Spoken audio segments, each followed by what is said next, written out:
दोस्तों नमस्कार। तो आज हम बात करते हैं म्यूचुअल फंड के बारे में। म्यूचुअल फंड कितने प्रकार के होते हैं और कहाँ कहाँ इन्वेस्टमेंट होता है म्यूचुअल फंड में और कैसे काम करता है। तो बात करते हैं mutual fund.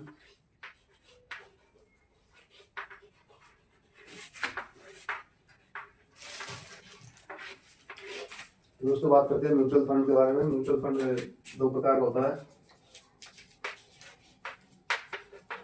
Active mutual fund, passive mutual fund. एक होता है एक्टिव म्यूचुअल फंड, दूसरा होता है passive mutual fund. Active mutual fund में क्या होता है, ये इसमें एक फंड मैनेजर होता है।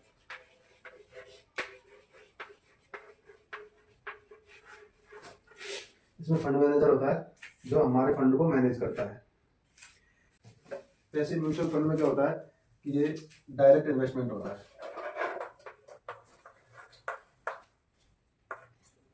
डायरेक्ट इन्वेस्टमेंट होता है इंडेक्स फंड में। इंडेक्स फंड में डायरेक्ट इन्वेस्टमेंट होता है जो निफ्टी की टॉप 50 कंपनी में इन्वेस्टमेंट होता है। तो इसमें क्या है कि ये सेफ इन्वेस्टमेंट है।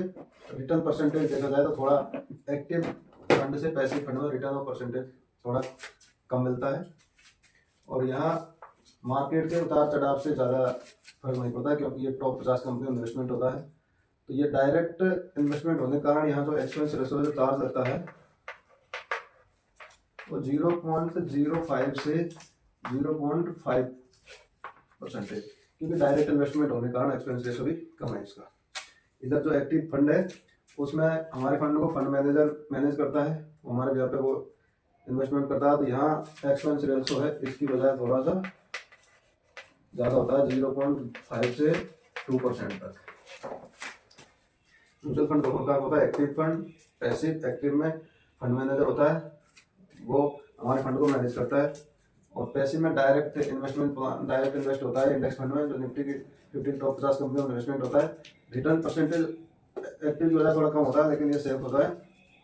और यहाँ एक्सपेंस रेशो है वो 0.05 से 0.5 के लगभग करता है। यहाँ फंड मैनेजर काम करता है, इसलिए यहाँ एक्सपेंस रेशो 0.5 से 2% के आसपास है।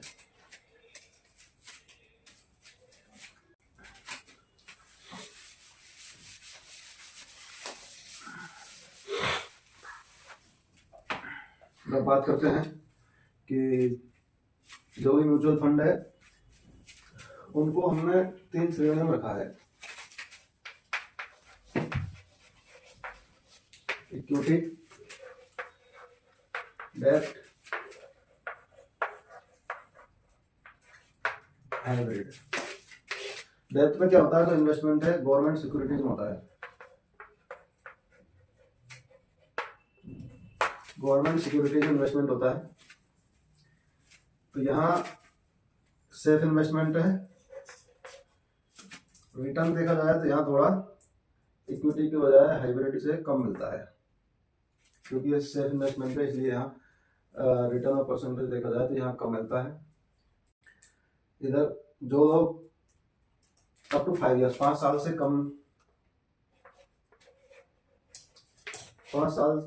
कम के लिए इन्वेस्टमेंट करना चाहते हैं और सेफ करना चाहते हैं, तो सेफ तो गवर्नमेंट सिक्योरिटीज में इन्वेस्टमेंट कर सकते हैं। और जो हाइब्रिड है इसमें क्या होता है, इक्विटी प्लस डेब्ट दोनों को मिला के इन्वेस्टमेंट होता है हाइब्रिड में। तो सही बात बोलेगी, इक्विटी में मैक्स 80% इन्वेस्टमेंट कर सकते हैं और डेब्ट में 20% तो करना ही होता है। तो जो थोड़ा गवर्नमेंट सिक्योरिटी से ज़्यादा रिटर्न चाहते हैं और जो कम समय के लिए इन्वेस्टमेंट करते हैं अप टू 5 ईयर के लिए, वो हाइब्रिड फंड में इन्वेस्टमेंट कर सकते हैं। अब हम बात करेंगे इक्विटी में।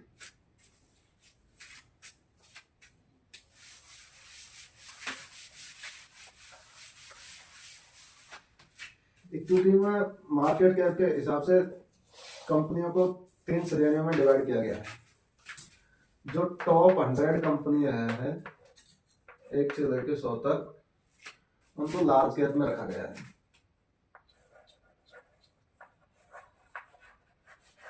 लार्ज कैप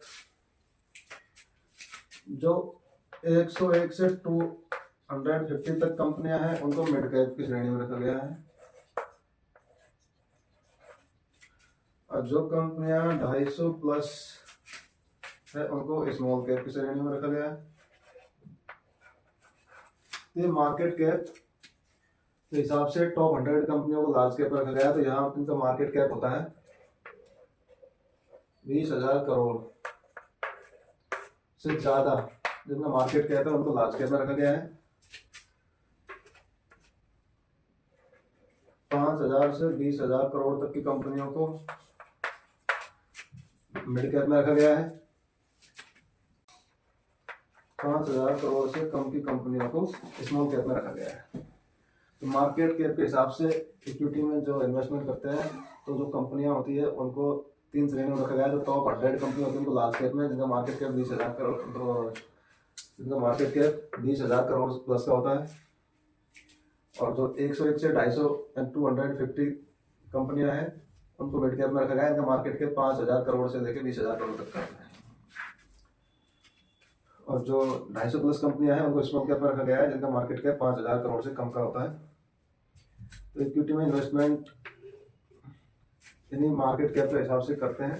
तो जो फ्लेक्सी कैप और मल्टी कैप फंड होता है वो भी इन्हीं के परसेंटेज के हिसाब से डिसाइड होता है। तो जो थोड़ा सेफ इन्वेस्टमेंट करना चाहते हैं वो लार्ज कैप में कर सकते हैं। जिन्हें कम समय के लिए करना हो, 5 साल के लिए जिनका प्लान हो, वो लार्ज कैप में कर सकते हैं। जिनका 5 साल प्लस का प्लान हो वो मिड कैप में कर सकते हैं। और जो लॉन्ग टर्म में जो 10 साल प्लस का प्लान हो जिनका, वो स्मॉल कैप में भी देख सकते हैं, क्योंकि स्मॉल कैप में वोलेटाइल कंपनी होती है, इनमें उतार चढ़ाव ज़्यादा होता है, लेकिन लॉन्ग टर्म में अच्छा रिटर्न देती है।